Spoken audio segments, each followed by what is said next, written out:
Welcome to the Sandersonian Institute of Cosmere Studies, where there's always another secret.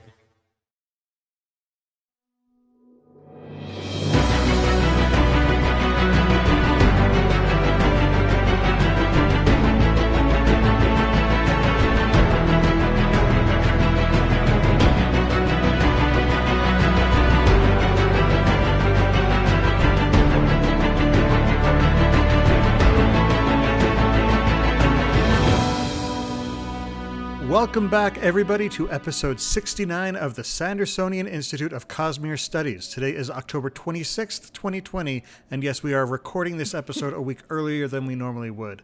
For those of you who listen to the recordings later, doesn't matter to you, but just letting our audience know. I am Bill, and I am joined, as always, by my redecorating co-hosts, Amy and Jordan. Welcome, guys. Hello. Redecorating indeed. Indeed, both in the books and in real life, but that's a story for another time. I mean, it could be a story for now if people want it, but...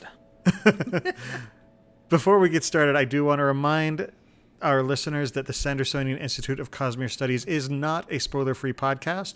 That means if there's something in the Cosmere you haven't read and you're worried about hearing spoilers, you might want to go read those first, then come back here and join in on the discussion. You're very right to be worried. Yes, this is particularly true tonight as we discuss the chapters from the as-yet unpublished Rhythm of War that Brandon is releasing early on Tor.com.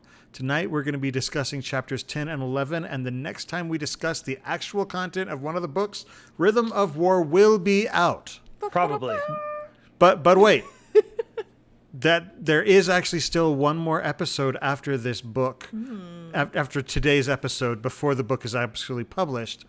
And that is actually where Jordan is cooking up something special for the next episode. I'm going to let him tell you all about that. Yes. Probably next time we stream, and I say probably because Brandon could just drop Dawn Shard and change plans, but next time we stream, I'm going to be hosting, essentially was going to be a game show that you, the listener, will be able to participate in.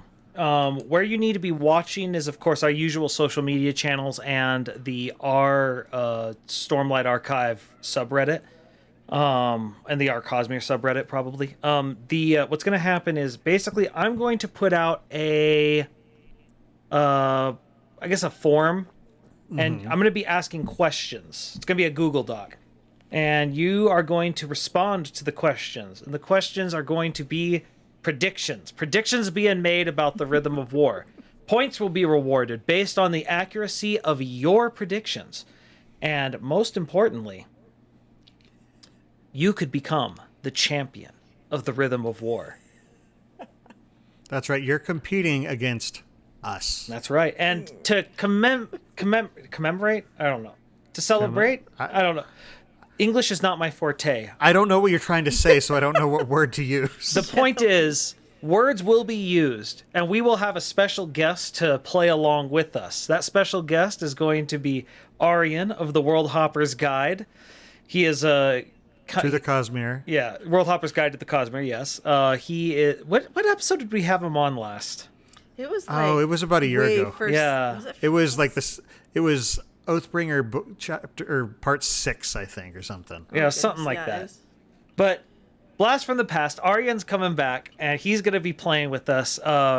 Basically, I'm going to release this poll a week before the episode. So that would be what date? I should have really prepped this beforehand. Goodness. If only there was some way to have predicted that we would have had this conversation. November 9th. It's coming out. We're going 16th. Yeah, sorry, just checking through. So November 9th, I will be posting this everywhere, and you can fill it out because we will be doing this the day before the book releases. And once that episode is recorded, I am slamming the prediction shut because if people can start making predictions after the book has dropped, that's going to be a problem. We're asking any of you who are alpha, beta, or gamma readers to not play because you cheaters. And on top of all that, Basically, there will be questions that you could use stuff that you've learned in the spoiler section that Brandon has released already. I will not be counting any predictions that landed in that. So even if you're, oh, but I didn't read it, I have no way of proving that, and I don't care, and I think you're a liar. Or at least I'm just going to assume it. Of course. But it's going to be a ton of fun. The winner will get something. We haven't decided what yet. We'll figure it out. Yeah, we will figure it out. Oh, I know what. I know what. Oh, what? I know exactly what. We have an amazing poster. That's right. That's right. I forgot. I forgot about that. Yes. So Explain it'll be the a poster. poster. Okay, so the poster is painted by, I'm trying to remember her last name. Is it Johnson? Her name Artist is Zovic. Allison Johnson. Yes. A friend of the podcast who she did her own interpretation of a chasm fiend. And it's kind of amazing, kind of gorgeous. And so we will ship you that poster. I bought 2 copies, one for myself and one as a prize because she turned very capitalist on me when I decided. It was actually she. It was hilarious for us because when we first met her, she was a freshman in college and she joined our sci-fi fantasy club. And she's an incredible artist. I Yes. walked in and she was drawing this insanely detailed dragon up on a whiteboard. And I was just like, that's amazing. And then she turned and looked at me like a deer in the headlights because she was so painfully shy when she was a freshman. And now she's getting money out of us. It was great because, I was talking to her about, how much it would cost. And suddenly she got this predatorial glint in her eye. She says, I'll tell you what, if you buy one, I'll throw in an extra one that you can give away as part of the podcast for something. I was just like, I don't care if she charges me double because I just love seeing this from her. It was great. But yeah, it's we'll find a way to get you guys a image of it or something so you can see what it is you're competing we'll put a for. picture of it on Instagram. But yeah, this is gonna be a So ton of fun. I'll get a picture. Yeah. So just be watching our social media channels, and once it's live, get your predictions in. Because Absolutely. this is we've been wanting to do this for a while, but Brandon hasn't released one of these books since we started, really. So Yeah. This been is the busy. first Cosmere book Brandon's released since we started the podcast. with the exception of we White had Sand. Yeah, we had White Sand 3 Sorry, literature. first prose book that Brandon has released, Cosmere book that Brandon has released since we started the podcast. Speaking of which, though, there is also a good chance we'll have a bonus episode recording at some point once Dawn Shard does drop, depending on if it drops in time for us to release that before Rhythm of War comes out. Yeah, So because the biggest keep issue an eye to, is it's only going to be ebook, right? Yeah, it's ebook Yes. only. So keep an eye out on social media for that. We'll let you know when that's happening as well. So, for those of our listeners who listen to the podcast recordings or watch the videos on YouTube, we do want to remind you it's possible for our listeners to interact with us live via chat as we record each episode at www.twitch.tv/InKeepersTable. For our next episode in particular, you're going to want to do this because we're going to be having the grudge match. Now, you didn't explain exactly what we're going to be doing during the episode, did you? No. game. You said show. you're sending out the form. Yes, so we'll be doing basically we'll be filling. Well, not we. Maybe we. That's what I guess I can Jordan will try be and predict hosting. it. I'll be hosting it. I'll be emceeing the whole thing, and we'll be making our predictions and answering the questions ourselves. So I'm asking Bill, Amy, and Aryan to not read it beforehand because I kind of want the spur of the moment response to these things. I won't. The sorts of questions will be like, for example, how many times the word storming or something comes up as a curse. Yeah, some of them will be deep lore stuff, but I don't want to. I don't want to count my chickens before. Of course. before they hatch. So for those who do want to join us for the live chats, we record episodes of the Sandersonian Institute of Cosmere Studies every other Monday night, starting at 7:30 p.m. Pacific Time, 10:30 p.m. Eastern. So please join us and actually be a part of the discussion and part of the show. Again, the next episode is going to be in 3 weeks because we're recording today out of order. So if you're listening to the recording, again, in 2 weeks. If that's perfectly clear to everyone. The next episode will be recorded on November 16th, 2020. The Sandersonian Institute of Cosmere Studies is made possible by the support of our listeners and patrons. The show will, of course, continue to be free, but if you want to help us out, head on over to patreon.com/Cosmere Studies. Even if you pledge just $1 or $2 per episode, that really helps us out as we continue to work to improve the show. Patrons get immediate access to our Discord channel where you can talk about the show and the Cosmere with other listeners. It's a great community. We've got a lot of awesome discussions, and you'll also get early access to bonus episodes, exclusive access to other bonus content, and other good stuff. So thanks again to our patrons. Y'all are amazing, and you make it so much easier for us to actually be able to make this show happen. Thank you so much.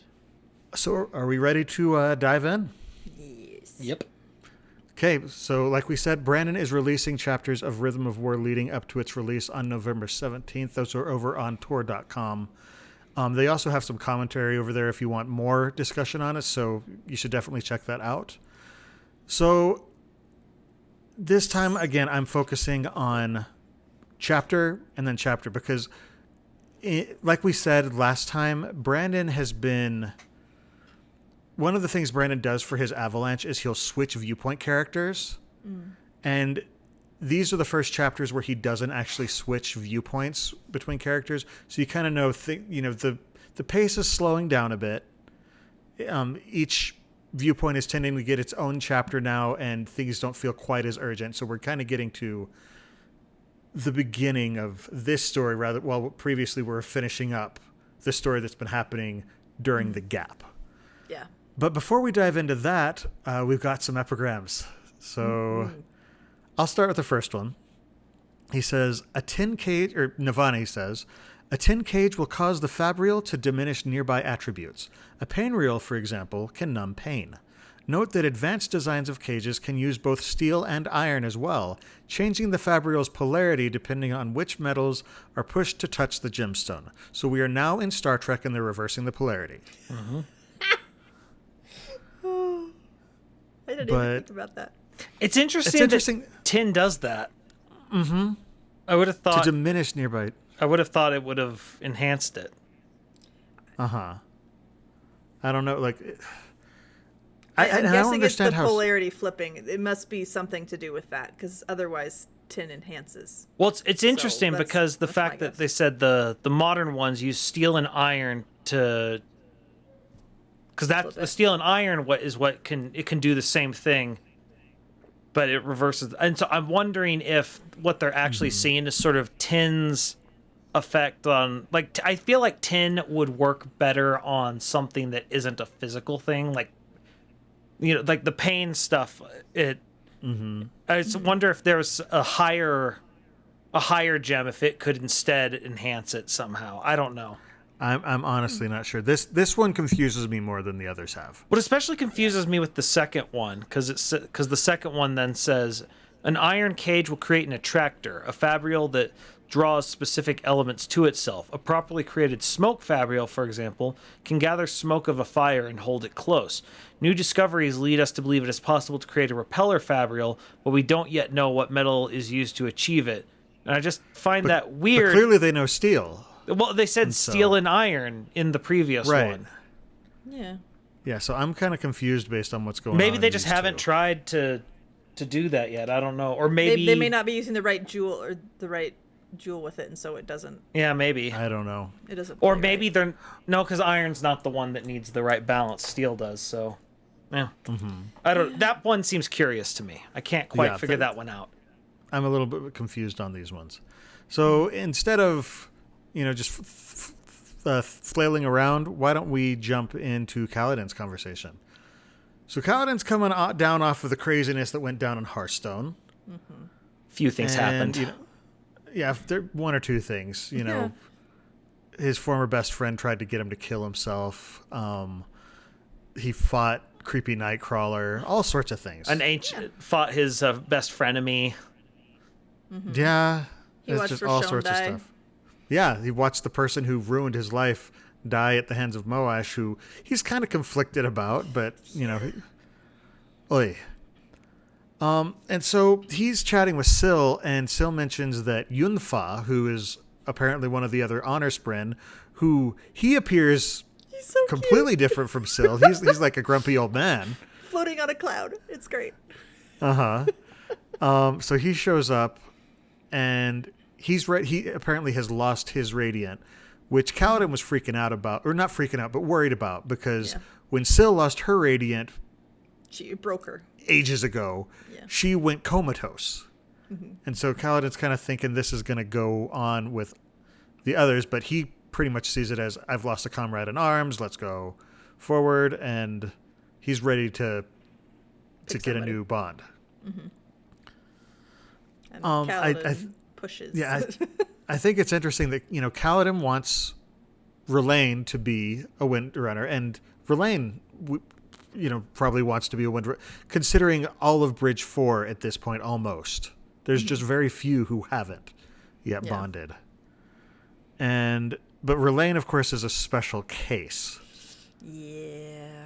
Because R'laine is a Listener?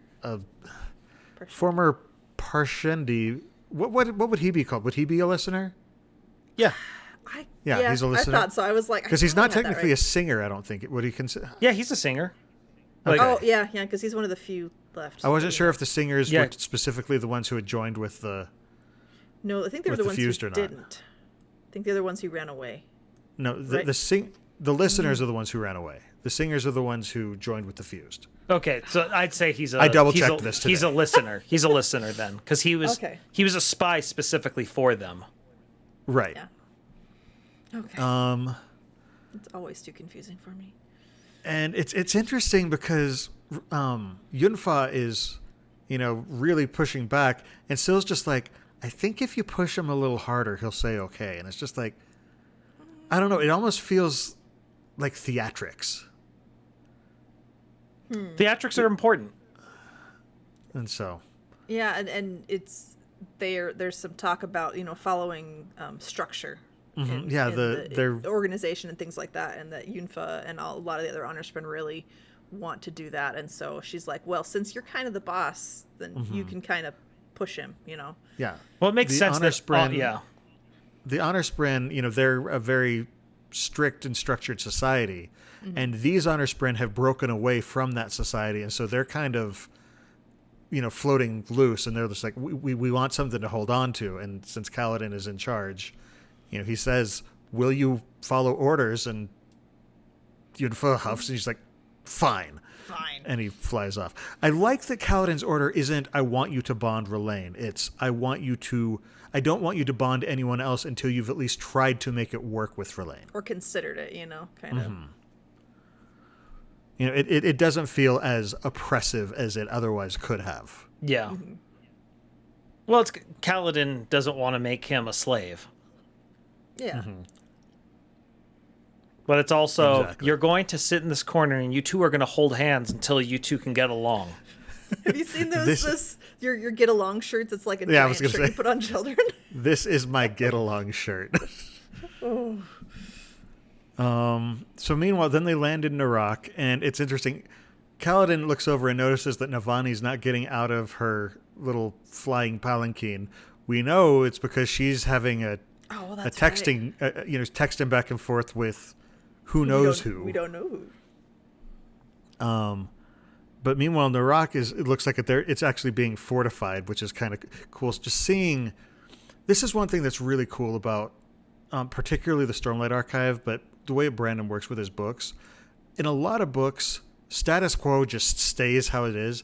And in this, we notice the passage of time. There's been a year, and they're actually building fortifications where Narak was. And it's cool to see that happen. I love Kaladin being the soldier, just as he's sitting here wondering, like, oh, what would have been like had the Parshendi known modern fortification techniques? We wouldn't have been able to break through because of these strategic forts. And I loved Syl's response. As I recall, we didn't so much break them out as purposely fall into their trap and hope it wouldn't hurt too much. Yeah, just a smidge different viewpoint. Yeah. And then I love just these little engineering aspects where we get a closer look at Navani's palanquin, where, first they've just made 2 wings, but it just, because of aerodynamics, it just kept going up, up, up, up, up, up, up, up. And so now it said they added 2 more fins. So I'm trying to think, is that like an X-wing or is it like a plus sign? I think it must be like a plus sign because they say it's like an arrow. Yeah. Because Except otherwise, that an arrow typically has 3 fins. You can have 4 well, as but well. I mean, it depends. They have. I'm imagining. So she has an orb, right? It's basically the palanquin's basically a ball. Is that what it was? Yeah. So, because if you have just the 3, then it's going to be a little bit tilted. Whereas if you have 4, then they can have it kind of stay level and balanced in how they do it. They haven't really studied aerodynamics as of yet. It's not a science that they've done a ton of work in. And so, right. Although they are noticing how arrows fly, which is cool. Yeah. It's just one of those things that until you need to fly, you're not gonna figure some of this out. Yeah, because an arrow spins. Or no, it doesn't. Okay, I'm thinking of something else. I'm sorry. Some do. They should. Some do. Yeah, adding rifling would be really cool. Get it to fly faster and straighter. Unfortunately, for the person in the middle, things are going to really suck. Ooh. Yeah. We've just set your palanquin on the tumble setting. Have fun. And then so one of the other, we get it's not an info dump, but we get a lot of just sort of basic bits of information as Kaladin observes what's going on in Narak. We find out that Talon and Ash are staying in Urithiru, because Kaladin's looking around, he's noticing how the city's built, and he says, maybe the heralds might know because they could have walked here. Yeah. But unfortunately, they're kind of hard to get an actual lucid response from right now. Talon in particular, but Ash is also being kind of broken herself, and then Dalinar is basically flaunting the fact that he knows how to read because he wants written reports, and he's like holding the papers up and just like making sure people see, not just I'll read in front of them. He's like, no, they're going to see me reading and they're going to get used to this. And but the officers are sort of like, looking away. They don't like this. This is just. Well, I almost wonder if it's Kaladin projecting that onto Dalinar, or if Dalinar is just going, I'm going to do what I need to do, and just being pragmatic about it, or if he really is trying to be super pushy, or if it's just Kaladin going, man, he's being really pushy about that. See, it didn't seem judgmental. It seemed just like, Dalinar is clearly making it obvious so that people will get used to it. I didn't see Kaladin being judgy about it. I saw him as just being like, he's like recognizing it as a very tactical thing to do. Especially because Dalinar is trying to make it a point that he's done this, because he is trying to make people uncomfortable and get them used to this. He is changing social norms about things. That's right. Well, and he's letting in female soldiers and things like that too. And and Dalinar hasn't shown to be a very diplomatic person when it comes to these things. Nah. I mean, look, how did he convince Elhokar he wasn't trying to kill him? By proving he could have. And one of the things that I remember was Navani talking about how uncomfortable this was going to make the women.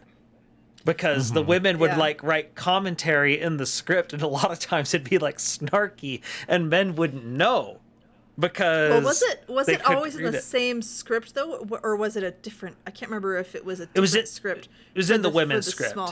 It was typically in the margins, though, is what it was. Yeah. Okay, I just couldn't remember if it was a different font. It reminds me of Alamancer Jack, and his little scribe writing his little snarky commentaries as well. And if you think about it, if you've the entire time been able to sort of chat behind someone's back the entire time, and suddenly they're just like, no, I learned sign language. Oh no. I was one time I was on vacation in Hawaii, and there was at the Dole pineapple plant, and there was some Japanese people there, and they saw my kids, and they have blonde hair, and they were commenting on it, and I could understand them a little bit. And I found a weird way to be like, oh yeah, they are cute, or or whatever else and stuff like that. And so I got to talk to him a little bit, but it was just there was a moment of, oh, she could understand us, and I'm not Japanese. My Japanese is still pretty terrible, but I could understand that much of it. Just enough to be very dangerous. Yeah. And it also makes me think of like the stereotypical like girls' night and having a guy crash that is weird feeling. There's a barrier that's being crossed. But I love it. Both genders are very uncomfortable with this. Yeah. But for very different reasons. And I don't know. It's the type of good world building that Brandon does. Yes. It really is. You can't build a society that has very high gender stereotype roles, and then you break them, and there's not some consequence that you're high king or what's his technical term now? He's a king now. He's a king of your theory. That's right, and have your king break them and not have some ripple effects. Yeah, it's actually very specifically stated that he is not a high king. Yeah, I couldn't remember because Ellicor was kind of pushing for it, and now they're not doing that, because I think there was a lot of friction about the fact that he was the high king versus just a king. Yeah. Well, he wasn't technically the high king, but he did have a king who had sworn fealty to him. Yeah, which made a lot of people uncomfortable. And so he's been recognized as king of Eurythera, which is kind of awesome because, Dalinar was pretty close in line to become king of Alethkar, and then he's just like, nope, I'm going to go make my own place. I'm going to go over there and do that. So Yasna gets to be king. Queen. King. I don't know. We haven't... So... Have they said that she's king or queen, or do we know? She's queen, I think. Okay. I don't know, but I still think of her as just like...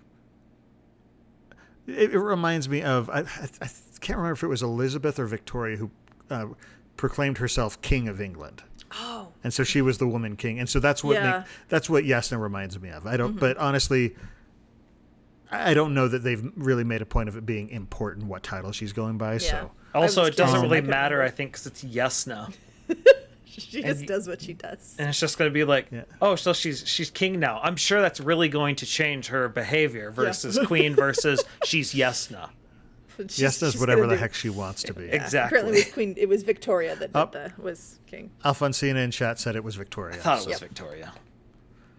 Now, I do find it interesting. I'm not sure if it seems like Dalinar is under the impression that Eli killed herself. Either that or he's just sort of...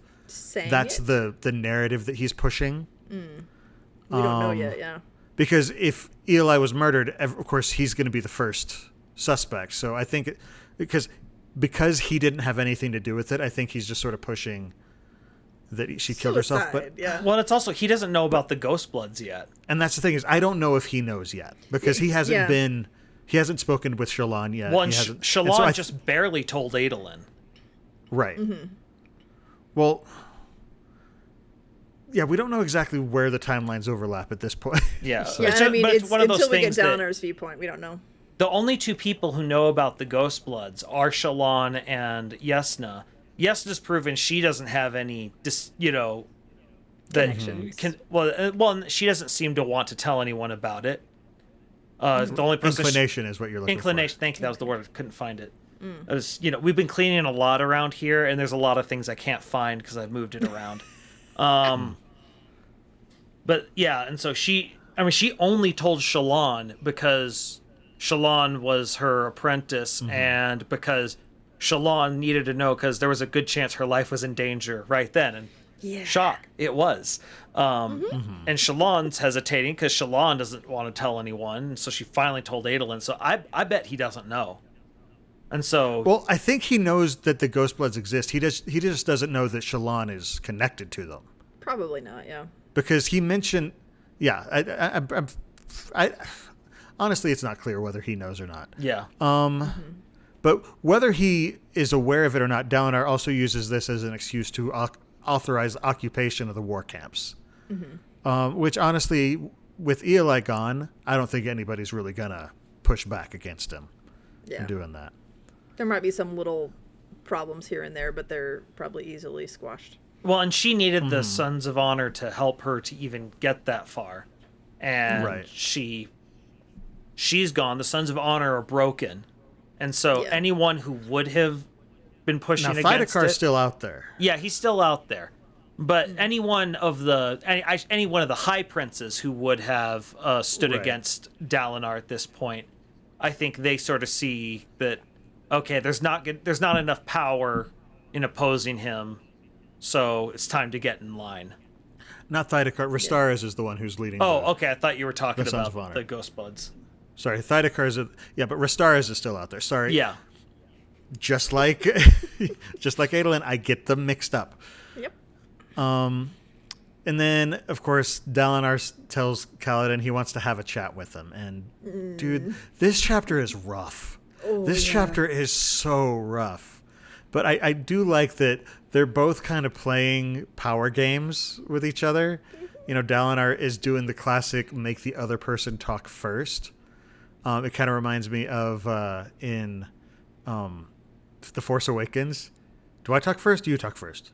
I'll talk first. And it's just, except that, you know, they're playing the kind of the opposite, where it's just like make the other person talk first, and then you can control the conversation. You can steer it after that point. Mm-hmm. And Kaladin's just like, no, I'm not biting on this one. You're going to talk first if you want to have this conversation. Mm-hmm. And of course they start with military stuff, talking about the combat. And the heavenly ones, yeah. You know, it's just interesting, you know, talking about how they showed honor during combat. And I love Dalinar's, you know, what he says. Does it strike you as odd to find it among them, Dalinar asked. The Almighty, Honor himself, was our god, the one their god killed. And then Kaladin chimes in, I used to think it odd, but sir, wasn't Honor their god before he was ours? It really brings to light just how weird the dynamics on Roshar have become. Yeah. Just everything's going back and forth, and yeah. You don't know whose loyalty is where, and it's everywhere. Mm-hmm. Well, it's like even someone like Leshwi, you know, she has no issue just letting Kaladin go deal with Nightcrawler dude, because he took. And again, it's amazing. I love it. And again, this is a nice little thing that Brandon's done, where it's sort of like a previously on the Stormlight archive. Except it doesn't feel like an info dump. He's worked it into the actual conversation. Now I just want to get so you don't remember. At the end of Oathbringer, they learned that the world had belonged to the Singers and Honor was their god. You know, it's like, I need the voice actor for 90s Cyclops for that. Previously on Cosmere. And then of course they're worried about there's not enough Honor Spren who are joining, because we talked about how there's basically a small faction of Honor Spren who broke off, and Dalinar's just like, we need more Honor Spren because we need to fill our ranks with Windrunners. There's a lot more heavenly ones running around. Mm-hmm. It's at a certain point, it's becoming a problem of politics once again, because they need more Windrunners. They're going to need more Honor Spren, and to get that, you're probably going to have to go contact them yourself. Yep. But I like how Dalinar's kind of like, that's going to be future Dalinar's problem for right now. Because he's kind of like, I can't deal with it right now. I can't fix it right now. We're just going to table that for now. So instead, we're going to break Kaladin's heart. That's a current Dalinar problem. So basically what he does is he relieves Kaladin of duty, which is just, it's hard, but... And he doesn't just like straight up do it, though. He like works him through it and makes sure that Kaladin's following the same logic. Yeah, but I like, you know, Kaladin's response is no, he whispered, sir, I know how it seems. And I love just the pointed questions that Dalinar asks in this conversation. He says, how does it seem? Diagnose yourself, Kaladin. Tell me what you see. It's just like, dude. Ouch. Like, it's masterful, because it's like, you know, pretend this is that you are one of your own men. How would you treat this? Mm-hmm. Well, it's also a very common psychological technique, is to get people to step outside of themselves, view your actions as if you were an outsider, and what does that tell you? Yeah, it's just he's just such a good commander, because he still does have compassion, but he's just like, this is what needs to happen. Yeah. And then, you know, and Kaladin, of course, doesn't like this. He's like, to the point where he's bringing up Anger Spren. He says, I can't believe this. You were supposed to be different. And Dalinar just cuts it. Why? Why what? Why am I different? And Kaladin, because you don't throw us away, because, and then he thinks to himself, because you care about your men. And it's just like, oh, it hurts. Wow. Just, again, just sort of cuts in, and rather than trying to convince somebody, you give them the evidence and let them convince themselves. And that's what Dalinar is doing here. Mm-hmm. Well, and it's also, he's dealing with someone who is very strongly opinionated, always has been, Yep. And it's one of these things where he needs, you can't ever make someone do something. You have to have them convince themselves that they're on the wrong path. And Dalinar's letting Kaladin do that. And that's the thing, is he trusts Kaladin to do that as well, because this isn't a tactic you can use with just anybody, but with Kaladin, it's absolutely one that would work. Mm-hmm. And Dalinar knows that. Yeah. And then he comes in, he says, what if I'm not there, he pled, one final complaint. What if something happens when they're out fighting? What if one of them dies because I couldn't protect them? Kaladin, Dalinar said softly, what if something happens because you're with them? What if one of them dies because they expect your help, but you freeze again? And it just sort of breaks Kaladin's, that's his last defense, and he just thinks to himself, storms. Dalinar was right. Mm-hmm. And that's the harshest truth right there. The fact that he's like, he doesn't want to admit this. Yeah. But Dalinar just makes him face it. It's rough, buddy. Mm-hmm. And then he starts doubting himself. He wonders why, again, a year ago at the end of Oathbringer, he wasn't able to speak the words. Mm-hmm. That's one of the things he keeps going back. He's like, I failed. And it's a cycle in anxiety and depression right there. You focus on these points. Mm-hmm. And he brings up, like, has nobody else gotten past the third ideal because I haven't? Or are they holding back because they don't want to surpass me and make me look bad? Absolutely. And then this part really stood out to me. It says, Kaladin forced out a smile, and that seemed to relieve Dalinar. Had to keep on a good face. Had to look strong. And then his thought, don't let him know. And that right there, I don't know how Brandon is able to nail so well what it's like to have these conditions like depression. Because that is just, it's so accurate. Mm-hmm. Like I've had times where, I've had times where I've had both anxiety and depression, and this is a thought that I've had. It's like, just look happy, don't let them know, because you don't want to put this on other people and bring them down. Mm-hmm. And it's amazing just how powerful that one line by itself, don't let him know. Even after he's accepted that he has to, be relieved of duty, it's still, don't let him know. And then Kaladin thinks to himself, over this battle, there weren't any Windrunners killed, but he says that, but there was still one casualty, and his name was Kaladin Stormblast. And that's like end chapter, and yeah. Gosh, this chapter was just heartbreaking. Mm-hmm. I think we lost Jordan. He got distracted. He has to do something for a second. Got it. So yeah, that was a rough chapter. Mm-hmm. As you were talking about it, Bill made me sit there and go, oh yeah, there's my postpartum depression thoughts coming back. That's cool. It's yeah. It's just impressive how well, because Brandon has stated that these aren't issues that he personally has. But he talks about using beta readers and other people and reading experiences that people have written about online. But even being able to that's still not necessarily something that's easy to incorporate. Mm-hmm. And it's really just, it's cool. Yeah. That he's able to do that. It makes me want to step it up when I do try writing again, to do better at doing that. Yeah. And then we take a step away from Kholinar, and a step away from the Alethi, and then we go to their capital, Kholinar, which has had some renovations. Yeah, everything's kind of, it sounds like it's just a bunch of really tall, skinny, weird tower things that shouldn't stay up, and I don't know one why. has fallen. I don't know why, but it feels very insectoid to me. It feels almost... Yeah, I could get that it would be... like some sort of hive, but that may be just the way my brain is interpreting it, but it feels very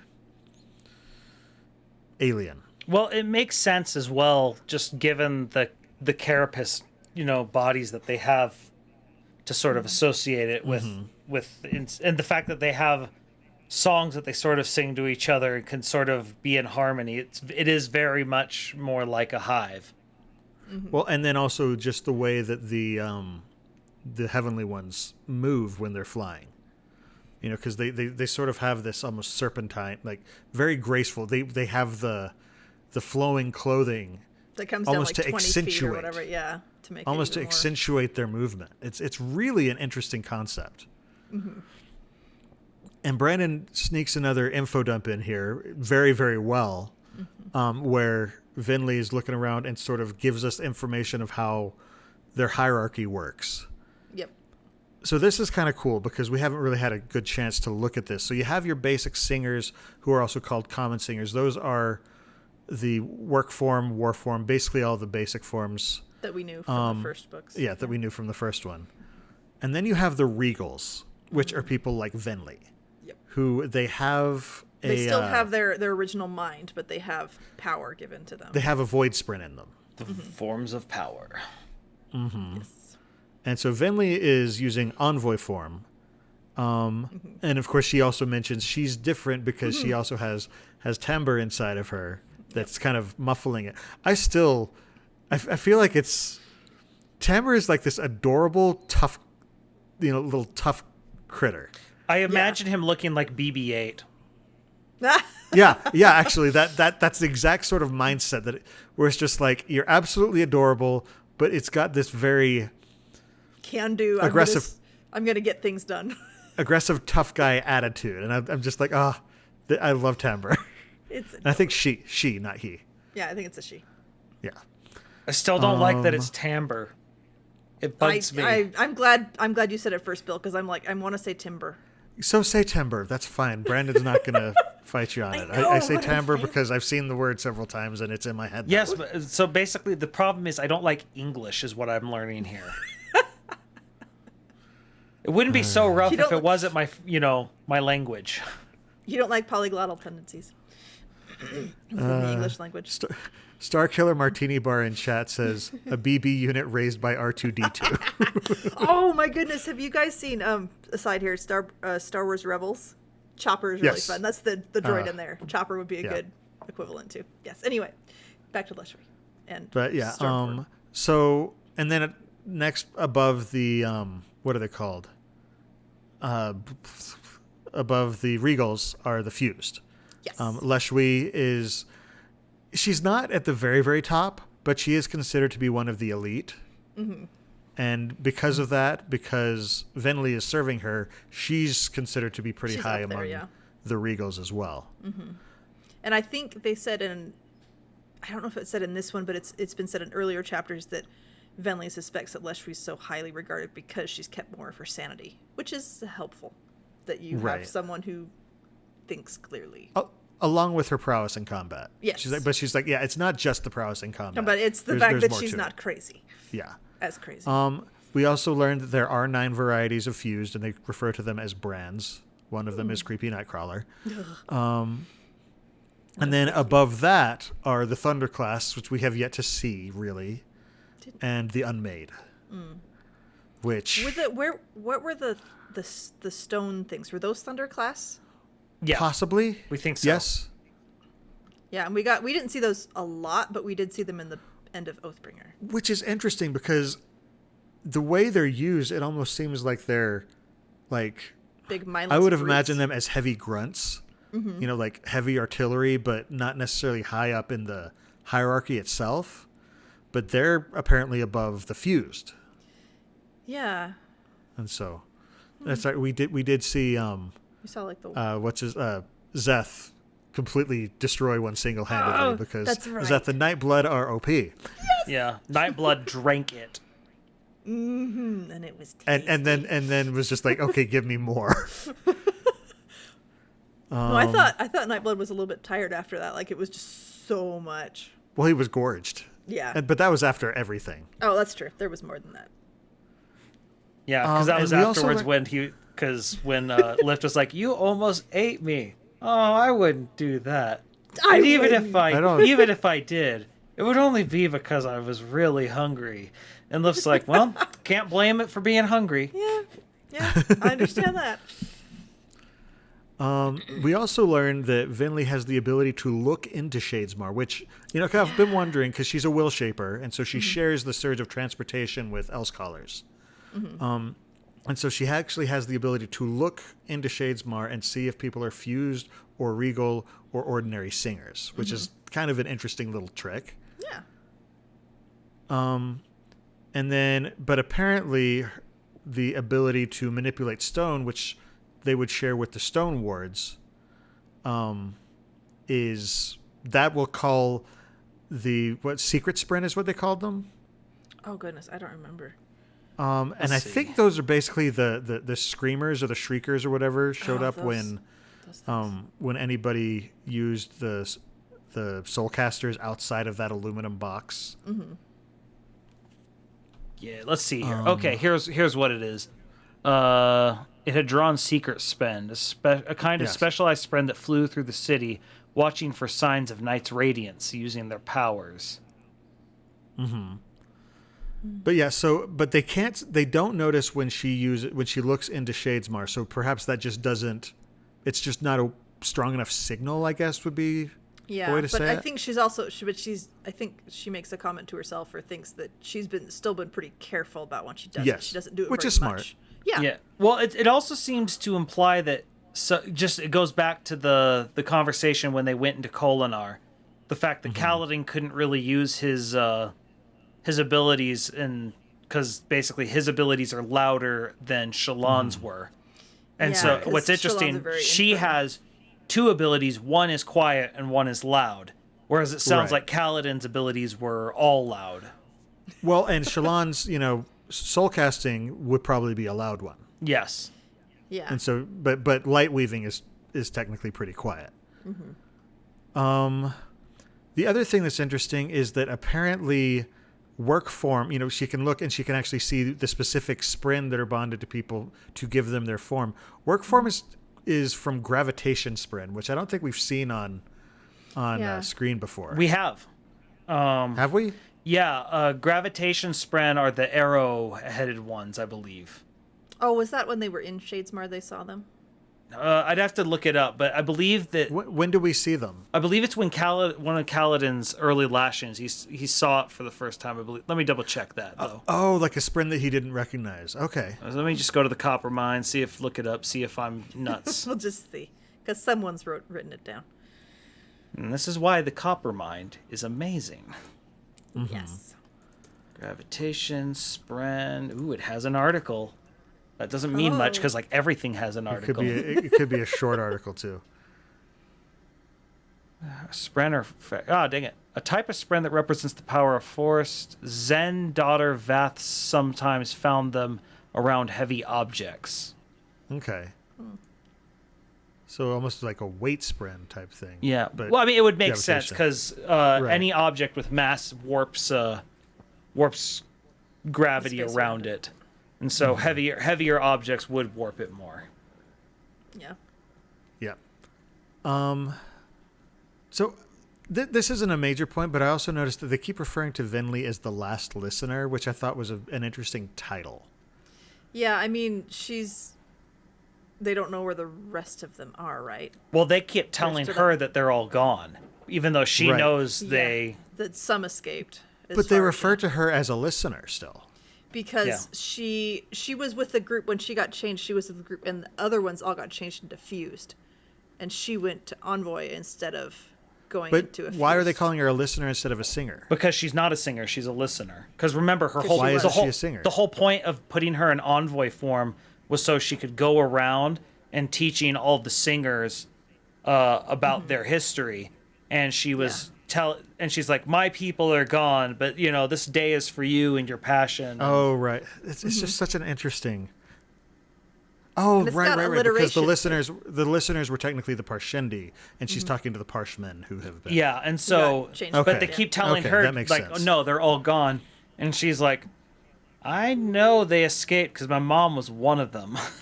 Yeah, she's the last remaining free Parsh. Yeah. Or the remaining of the former. Okay, that makes more sense. Yeah. I just had that a little mixed up in my head. I was like, why is she the last listener? Isn't she technically a singer now? Well, I think no. it was sort of that first kernel that made her start to bond to Timbre. Mm-hmm. That lie that they were telling, she knows it's not true. Like, and once you get that kernel in your mind that they're hiding something, Then everything is tainted. Yep. Yeah. And I think So- it really doesn't help that she saw a bunch of her friends and different people get taken over by Fuse, and she's like, No. and they're just gone. And Yeah. so, and then not good. She has that cool speaking little of- moment where she's talking about, like, these are interesting thoughts for someone to have, for someone who enslaved her entire, got her entire race enslaved. And meanwhile, Timbre's talking about volition and agency. Venley's having a little imposter syndrome on that one. Just one of those. Yeah.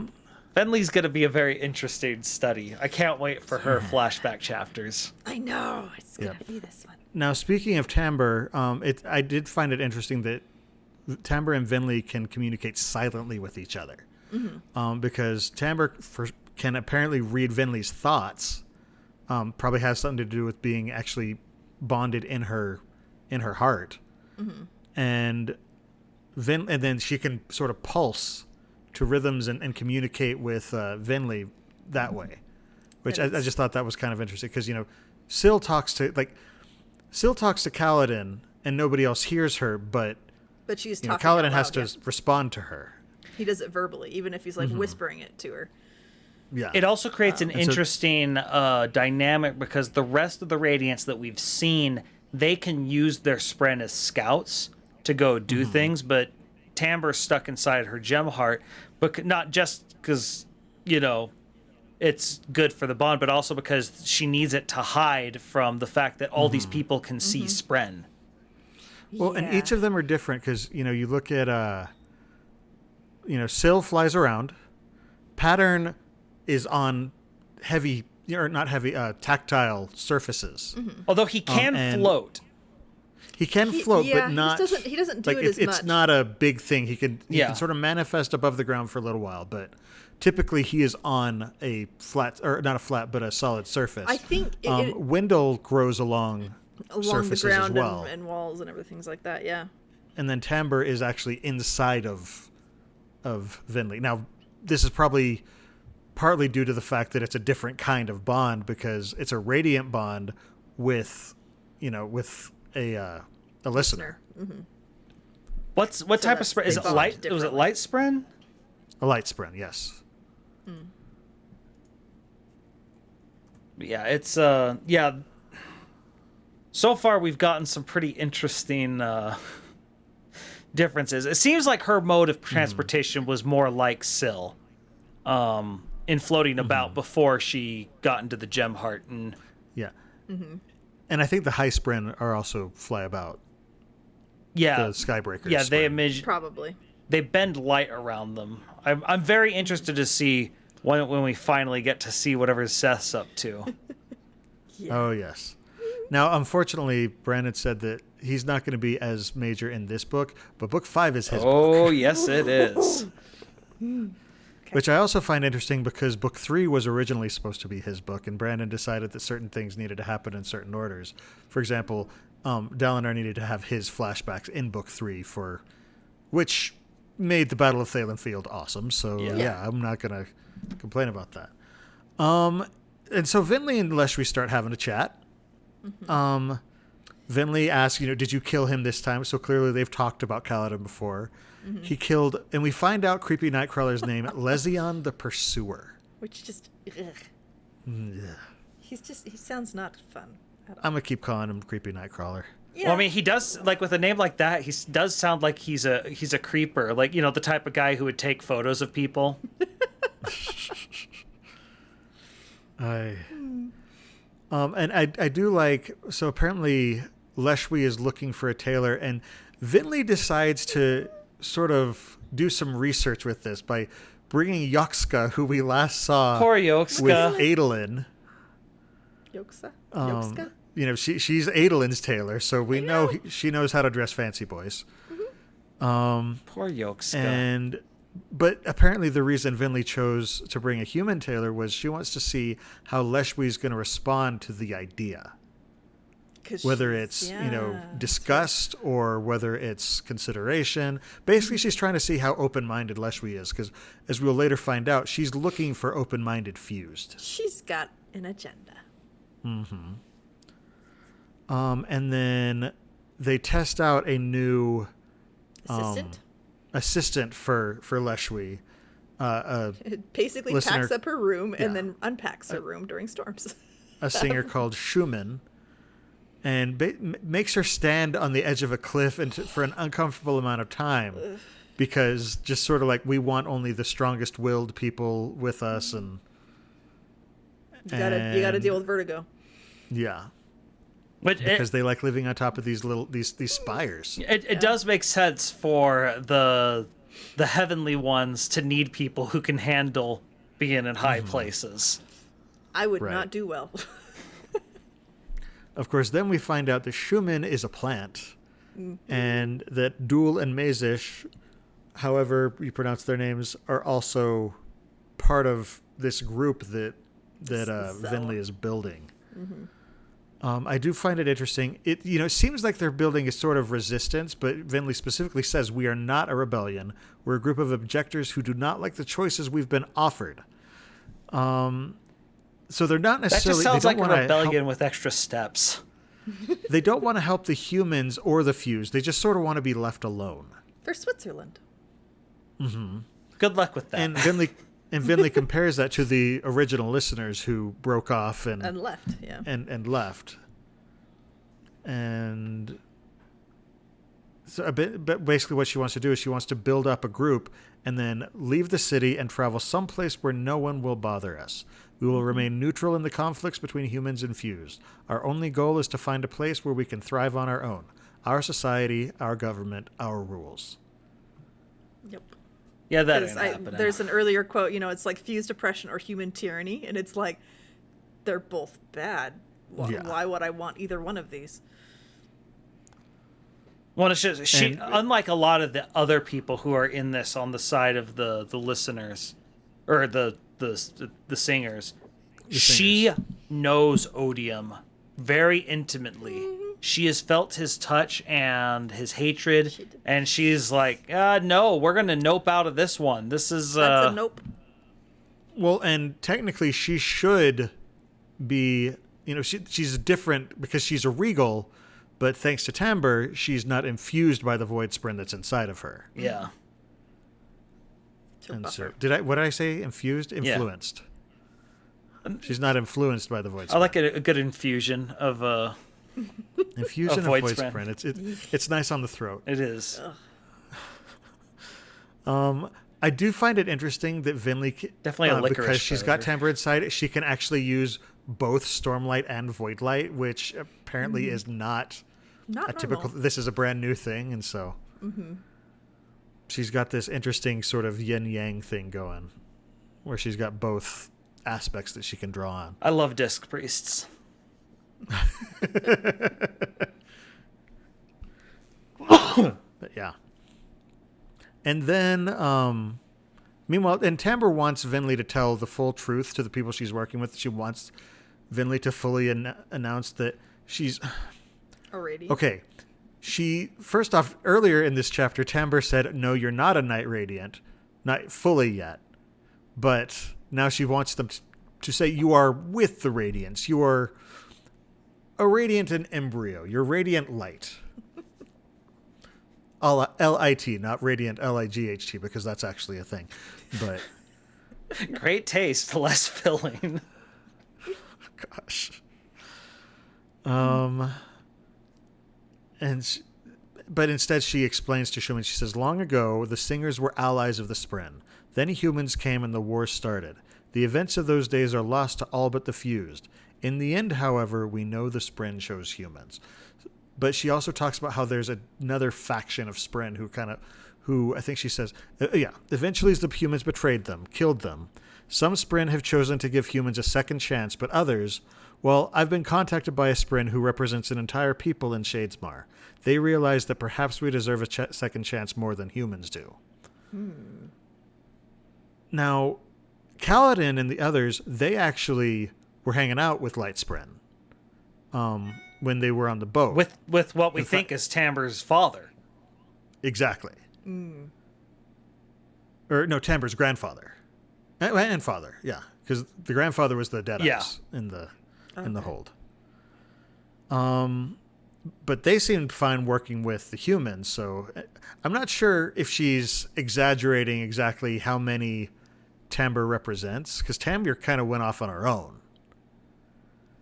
But either way, she's basically working to recruit people to her cause. But if there's anything we've learned from Syl, it's that just because only one started doesn't mean others won't follow. Right.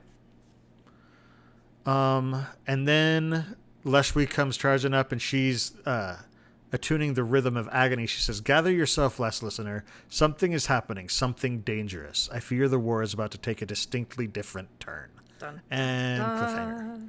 Yep. Oh, man. This is why Leshwi and Kaladin definitely need to get together, because both of them are utter drama queens, and they have a flair for the dramatic. What can I say? I kind of ship it. Like, it'd be amazing. Both of them could just brood on rooftops together. It'd be like Batman and Catwoman. Plus, Kaleshwadin is just a great... Oh, my goodness. That flows amazingly. Name. That ship floats. Yeah, that ship... Wow. Well done, sir. Well done. I'm not even mad. One thing that we didn't touch on was I did like at the beginning of chapter 11 that it showed Venli like putting on the show of being tough and ruthless and stuff, but she'd stop and fix somebody's outfit, and so she's being a good steward. It feels very, very much like have you ever seen Downton Abbey? Snippets of it. It feels very much like either the head housekeeper or the butler, where they'll yell at them, pull them out of line, they'll straighten their tie, and they'll push them on their way. It has a very, very that kind of feel to it. It also definitely explains her role in their society right now. Mm-hmm. Yeah. Another thing that's interesting just about this chapter is getting to see Leshwi from Venli's perspective is very enlightening, because we've seen Leshwi from now Kaladin's perspective and Moash's perspective. With Moash, two very human perspectives. Yeah, and seeing it from Venli's perspective lets us see that she's not like the other fused. Like, and it's not just a human sort of wanting to believe it.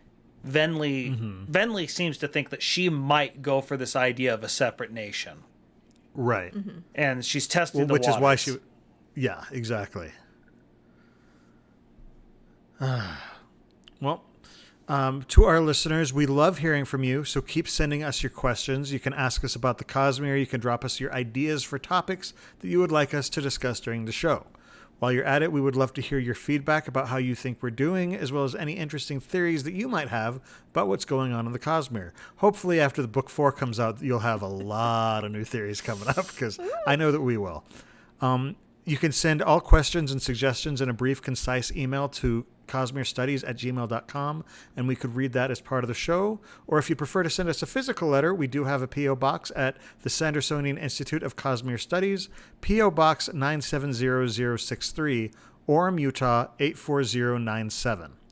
We do have our own personal projects outside the show. Amy, why don't you tell us what you are up to? So on Friday, so like a couple days ago, I got to do my first ever like real photo shoot, and I did it as Vin. So I will post cool pictures once I get them. So I'm looking forward to that. Right now I only have my selfies when it's like super dark. But yeah, so my Facebook is Coincidence Cosplay and Props. My Twitter is @CoincidenceCosp because my name is too long. My Instagram is @coincidence_cosplay, and my website is www.coincidencecosplay.com. But other than, doing the photo shoot with Vin, I'm trying to finish up my Doc Ock. I started finally working on the wig, which is the last thing I have left. Nice. And this wig is weird. Just all the teasing. It's terrible. It's where you're ratting up the hair, and it's just so obnoxious. But that's kind of what I'm working on, and then I don't know exactly what I'm going to work on next, but I have things planned, but my brain's just like wandering off elsewhere. So yeah, that's what I'm doing. Cool. How about you, Jordan? What you got? I'm normally streaming on twitch.tv/splicestream. I am going to be coming up on the conclusion of a huge event. I just finished my Indiegogo campaign for my prize pool for the Grand Amiibo Ultimate Smash Series, aka Gauss, because I love acronyms. And it's the prize. We got over $1,200. Now I've got to subtract the costs of everything in it, so it's probably going to be around half that for the prize pool, but that still will be, as far as I can tell, the biggest prize pool in Amiibo history. So that's going to be fun. Cool. And I co-host a podcast about board games called The Innkeeper's Table with my friend Dylan. Our new episodes come out every Friday morning. You can check out our Instagram page at Innkeeper's Table Podcast. There's also, on our most recent episode is based on when this episode actually releases, not based on while we're recording, is about a game. Let's see. Yeah, it's about a game we highlighted called Horrified, which is a co-op board game where players are trying to defeat the classic movie monsters like Dracula, Creature from the Black Lagoon, Wolfman, the Mummy, all Frankenstein and the Bride of Frankenstein. And they're going around this town terrorizing the villagers, and you're working together trying to stop them. This next week we're going to be leaving spooky themes behind and move into more family-related topics. This next episode is going to be about different ways to introduce your family and friends into gaming. Of course, I have several board game reviews over on www.innkeeperstable.com, and I post about games on Facebook, Twitter, and Instagram at @innkeeperstable, although I'll be honest, I've kind of let those slide lately. I need to get those more active again. For those of you who want to support the Sandersonian Institute of Cosmere Studies podcast, but you can't become patrons, we'd love it if you would just let your friends know about the show. Don't forget to subscribe to the podcast and to like and subscribe over on youtube.com/Cosmere Studies. And if you want to toss us a good review wherever you listen to us, we'd appreciate that too. Any final thoughts on these chapters before we go, or about, what we're looking forward to? I realized I forgot to say that I'm doing the Cosmere Inktober this month, which is a daily drawing. Cool. And I'm putting it up on my Instagram, my Coincidence Cosplay one, as well as the Cosmere Studies one. So there's all of my pencil drawings, and feel free to like them or comment and say, oh my goodness, you need to take an art class, but I prefer the former. So, yep, and participate. You're better than you give yourself credit for. So yeah, you just do the hashtag. I've never met a single artist who's like, yeah, I'm okay at art. No one has ever said that. Every single artist I hear is just, I'm not very good. No, I'm not very good. It's really easy to compare yourself to other people and think you're terrible. What was the hashtag, Amy? It's Cosmere Inktober 2020 or Cosmere Inktober. Cool. So. All right. In addition to the live episodes of the show that stream on twitch.tv/InnkeepersTable every 2 weeks on Monday nights at 7:30 p.m. Pacific Time, 10:30 p.m. Eastern, listeners can find our videos on YouTube or audio versions of the podcast on iTunes, Spotify, and just about any other service that carries podcasts by searching for Cosmere Studies. You can also follow us on Twitter, Instagram, and Facebook under the profile @Cosmere Studies. And if you have any questions, feedback, or suggestions for the show, email them to cosmerestudies@gmail.com. For our next episode, Jordan will be hosting the Pre-Rhythm of War title belt, where Aryan from the Worldhopper's Guide to the Cosmere will be joining us again, and he, Amy, and I will be competing to see who can make the best predictions about Rhythm of War. You won't want to miss it, so be sure to join us live in 3 weeks on November 16th, 2020 at 7:30 p.m. Pacific Time, 10:30 p.m. Eastern at www.twitch.tv/innkeeperstable. 2 weeks if you're listening to the recordings of the show. Until then, on behalf of Amy, Jordan, and myself, thanks for listening, and remember, there's always another secret.